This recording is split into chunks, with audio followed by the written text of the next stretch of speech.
ये बजट विकसित भारत के चार स्तंभ युवा, गरीब, महिला और किसान सभी को एम्पावर करेगा। निर्मला जी का ये बजट देश के भविष्य के निर्माण का बजट है। इस बजट में 2047 के विकसित भारत की नींव को मजबूत करने की गारंटी है। मैं निर्मला जी और उनकी टीम को बहुत बहुत बधाई देता हूं। साथियों, इस बजट में युवा भारत की युवा आकांक्षाओं का, भारत की यंग एस्पिरेशंस का प्रतिबिंब है। बजट में दो महत्वपूर्ण निर्णय लिए गए हैं। रिसर्च और इनोवेशन पर 1,00,000 करोड़ रुपए का फंड बनाने की घोषणा की गई है।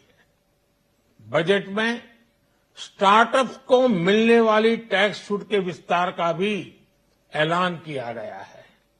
साथियों, इस बजट में फिस्कल डेफिसिट को नियंत्रण में रखते हुए कैपिटल एक्सपेंडिचर को 11,11,111 करोड़ रुपए की ऐतिहासिक ऊंचाई दी गई है। अर्थशास्त्रियों की भाषा में कहें तो एक प्रकार से स्वीट स्पॉट है। इससे भारत में 21वीं सदी के आधुनिक इंफ्रास्ट्रक्चर के निर्माण के साथ ही युवाओं के लिए अनगिनत रोजगार के नए अवसर तैयार होंगे।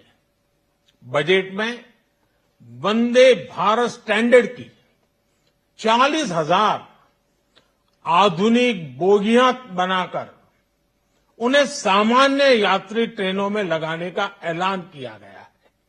इससे देश के अलग अलग रेल रूट पर करोड़ों यात्रियों में आरामदायक यात्रा का अनुभव बढ़ेगा।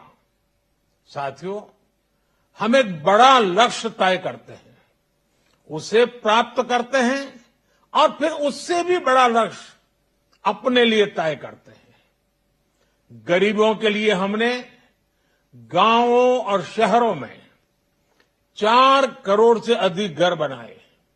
अब हमने 2 करोड़ और नए घर बनाने का लक्ष्य रखा है। हमने 2 करोड़ महिलाओं को लखपति दीदी बनाने का लक्ष्य रखा था। अब इस लक्ष्य को बढ़ाकर 3 करोड़ लखपति दीदी बनाने का कर दिया गया है। आयुष्मान भारत योजना ने गरीबों की बहुत मदद की है। अब आंगनवाड़ी और आशा वर्कर, उन सबको इस योजना का लाभ मिलेगा।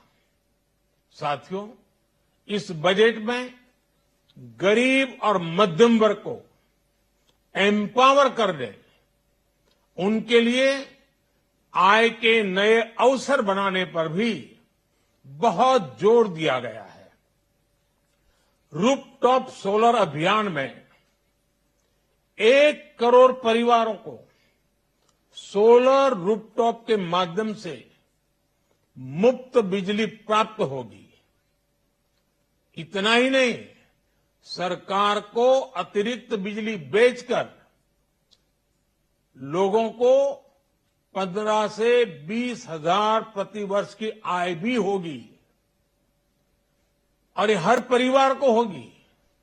साथियों, आज जिस इनकम टैक्स रेमिशन स्कीम की घोषणा की गई है, उससे मध्यम वर्ग के करीब 1 करोड़ लोगों को बड़ी राहत मिलेगी। पिछली सरकारों ने सामान्य मानवी के सिर पर दशकों से ये बहुत बड़ी तलवार लटका कर रखी थी। आज इस बजट में किसानों के लिए भी बहुत महत्वपूर्ण और बड़े निर्णय लिए गए हैं।